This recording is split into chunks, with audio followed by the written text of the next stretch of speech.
जामवंत को रक्षपति कहा जाता है।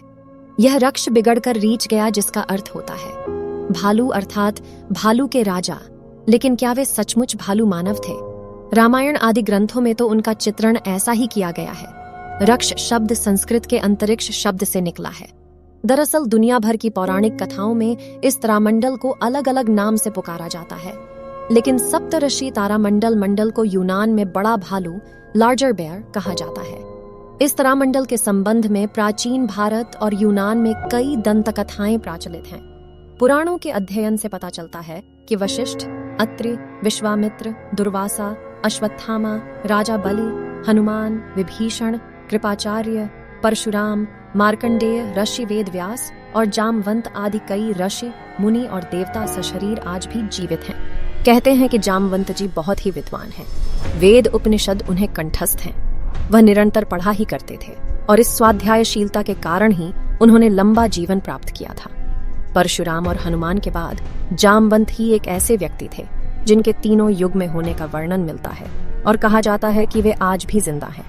लेकिन परशुराम और हनुमान से भी लंबी उम्र है जामवंत जी की, क्योंकि उनका जन्म सतयुग में राजा बलि के काल में हुआ था।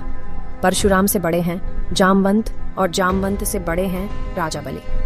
रामायण काल में हमारे देश में 3 प्रकार की संस्कृतियों का अस्तित्व था। उत्तर भारत में आर्य संस्कृति, जिसके प्रमुख राजा दशरथ थे। दक्षिण भारत में अनार्य संस्कृति, जिसका प्रमुख रावण था। और तीसरी संस्कृति देश के मध्य भारत में आरण्यक संस्कृति, जनजातीय और आदिवासी के रूप में अस्तित्व में थी, जिसके संरक्षक महर्षि अगस्त्य मुनि थे। अगस्त्य मुनि वनवासियों के गुरु व मार्गदर्शक थे। रक्ष और वानर, बाली, सुग्रीव, जामवंत, हनुमान, नल, नील आदि अगस्त्य मुनि के शिष्य थे। कहा जाता है कि जामवंत सतयुग और त्रेता युग में भी थे और द्वापर में भी उनके होने का वर्णन मिलता है। जामवंत एक रीछ थे या किसी देवता की संतान? आखिर जामवंत जी इतने लंबे काल तक कैसे जिंदा रहे? यह सब हम जाएंगे अगले पन्ने पर। अगले पन्ने पर पहला रहस्य, अग्निपुत्र जामवंत। प्राचीन काल में इंद्रपुत्र, सूर्यपुत्र, चंद्रपुत्र, पवनपुत्र, वरुणपुत्र, अग्निपुत्र आदि देवताओं के पुत्रों का अधिक वर्णन मिलता है। उक्त देवताओं को स्वर्ग का निवासी कहा गया है। एक ओर जहां हनुमान जी और भीम को पवन पुत्र माना गया है, वहीं जामवंत जी को अग्निपुत्र कहा गया है। जामवंत की माता एक गंधर्व कन्या थी। जब पिता देव और माता गंधर्व थीं, तो वे कैसे रीछ मानव हो सकते हैं? एक दूसरी मान्यता अनुसार भगवान ब्रह्मा ने एक ऐसा रीछ मानव बनाया था जो 2 पैरों से चल सकता था और जो मानवों से संवाद कर सकता था। पुराणों अनुसार वानर और मानवों की तुलना में अधिक विकसित रीछ जनजाति का उल्लेख मिलता है। वानर और किमपुरुष के बीच की यह जनजाति अधिक विकसित थी। हालांकि इस संबंध में अधिक शोध किए जाने की आवश्यकता है। अगले पन्ने पर दूसरा रहस्य, जामवंत का जन्म माना जाता है कि देवासुर संग्राम में देवताओं की सहायता के लिए जामवंत का जन्म अग्नि के पुत्र के रूप में हुआ था। उनकी माता एक गंधर्व कन्या थी। सृष्टि के आदि में प्रथम कल्प के सतयुग में जामवंत जी उत्पन्न हुए थे। जामवंत ने अपने सामने ही वामन अवतार को देखा था। वे राजा बलि के काल में भी थे। राजा बलि से 3 पग धरती मांगकर भगवान वामन ने बलि को चिरंजीवी होने का वरदान देकर पाताल लोक का राजा बना दिया था। वामन अवतार के समय जामवंत जी अपनी युवावस्था में थे। जामवंत को चिरंजीवियों में शामिल किया गया है, जो कलयुग के अंत तक रहेंगे। अगले पन्ने पर तीसरा रहस्य, राम युग में जामवंत। वीडियो के बीच में आपसे विनम्र निवेदन है, हमारे साथ YouTube पर जुड़ने के लिए नीचे सब्सक्राइब बटन पर क्लिक करके बेल आइकन ऑन कर दें और वीडियो को लाइक कर दें। इससे हमें और अधिक वीडियो बनाने के लिए मनोबल मिलता है। त्रेता युग में भी जामवंत बूढ़े हो चले थे। राम के काल में उन्होंने भगवान राम की सहायता की थी। कहते हैं कि जामवंत जी समुद्र को लांघने में सक्षम थे, लेकिन त्रेता युग में वह बूढ़े हो चले थे। इसीलिए उन्होंने हनुमान जी से इसके लिए विनती थी कि आप ही समुद्र लांघिए। वाल्मीकि रामायण के युद्ध कांड में जामवंत का नाम विशेष उल्लेखनीय है।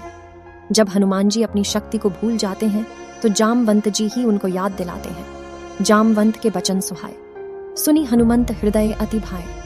तब लगी मोहि परिखे हु तुम भाई, सही दुख कंध मूल फल खाई।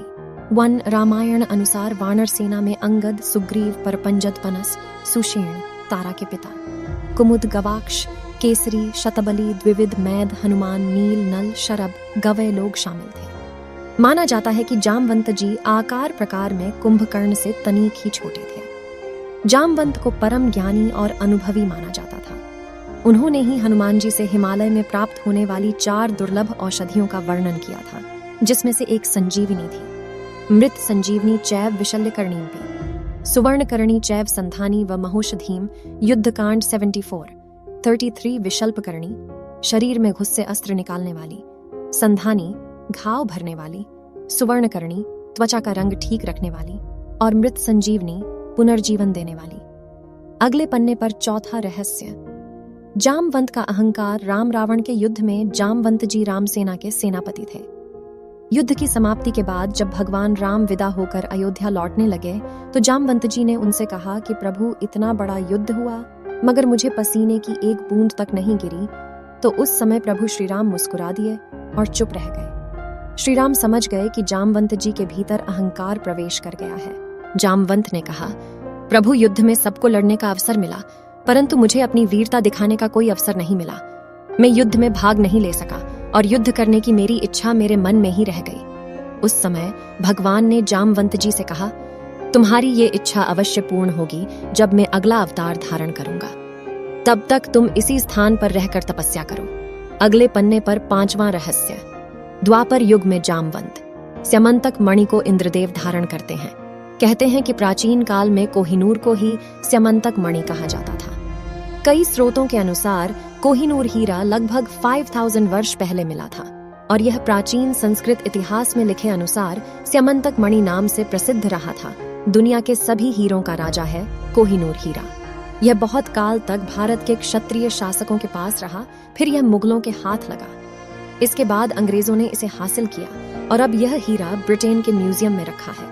हालांकि इसमें कितनी सच्चाई है कि कोहिनूर हीरा ही स्यमंतक मणि है, यह शोध का विषय हो सकता है।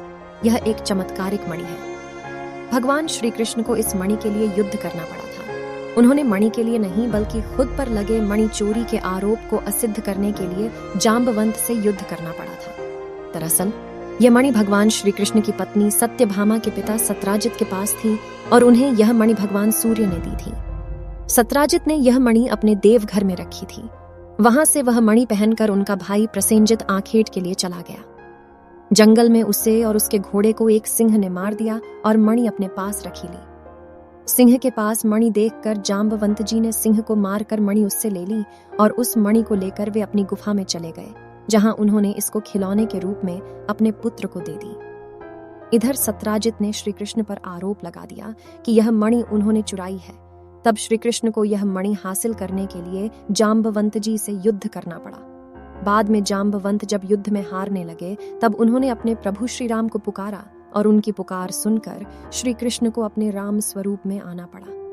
तब जाम्बवंत ने समर्पण कर अपनी भूल स्वीकारी और उन्होंने मणि भी दी और श्री कृष्ण से निवेदन किया कि आप मेरी पुत्री जाम्बवती से विवाह करें। जाम्बवती कृष्ण के संयोग से महाप्रतापी पुत्र का जन्म हुआ, जिसका नाम सांब रखा गया। इस सांब के कारण ही कृष्ण कुल का नाश हो गया था। श्री कृष्ण ने कहा कि कोई ब्रह्मचारी और संयमी व्यक्ति ही इस मणि को धरोहर के रूप में रखने का अधिकारी है। अतः श्री कृष्ण ने वह मणि अक्रूर जी को दे दी। उन्होंने कहा कि अक्रूर, इसे तुम ही अपने पास रखो। तुम जैसे पूर्ण संयमी के पास रहने में ही इस दिव्य मणि की शोभा है। श्री कृष्ण की विनम्रता देखकर अक्रूर नतमस्तक हो उठे। अगले पन्ने पर 6ठा रहस्य। यहाँ युद्ध हुआ था। श्री कृष्ण से गुजरात के पोरबंदर से 17 किलोमीटर दूर राजकोट पोरबंदर मार्ग पर एक गुफा पाई गई है, जिसे जामवंत की गुफा कहा जाता है। माना जाता है कि यह वही स्थान है जहाँ भगवान कृष्ण और जामवंत के बीच युद्ध हुआ था। माना जाता है कि इस गुफा में 2 सुरंग है। पहली सुरंग जाना घर जो जाती है और दूसरी द्वारिका के लिए। अगले पन्ने पर 7वां रहस्य। जामथुन नगरी। माना जाता है कि जामथुन नामक नगरी जामवंत ने बसाई थी। यह प्राचीन नगरी मध्य प्रदेश के रतलाम जिले में उत्तर पूर्व में स्थित है। यहाँ एक गुफा मिली है जो जामवंत का निवास स्थान माना जाता है, बरेली की गुफा। उत्तर प्रदेश के बरेली के पास जामगढ़ में भी एक प्राचीन गुफा है। माना जाता है कि जामवंत जी यहाँ हजारों वर्ष रहे थे।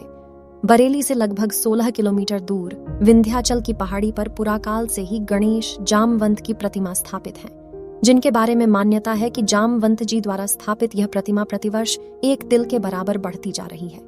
अगले पन्ने पर 8वां रहस्य, जामवंत तपोगुफा। जम्मू और कश्मीर के जम्मू नगर के पूर्वी छोर पर एक गुफा मंदिर बना हुआ है जिसे जामवंत की तपोस्थली माना जाता है। इस गुफा में कई पीर फकीरों और ऋषियों ने तपस्या की है, इसलिए इसका नाम पीर खोह भी कहा जाता है। डोगरी भाषा में खोह का अर्थ गुफा होता है। पीर खोह तक पहुंचने के लिए श्रद्धालु मोहल्ला पीर मिट्ठा के रास्ते गुफा तक जाते हैं। मंदिर की दीवारों पर देवी देवताओं के मनमोहक चित्र उकेरे गए हैं। आंगन में शिव मंदिर के सामने पीर पूर्णनाथ और पीर सिंधिया की समाधियां हैं। जामवंत गुफा के साथ एक साधना कक्ष का निर्माण किया है जो तवी नदी के तट पर स्थित है। यह मंदिर भगवान शिव को समर्पित है। हमारे साथ YouTube पर जुड़ने के लिए नीचे सब्सक्राइब पर क्लिक करें।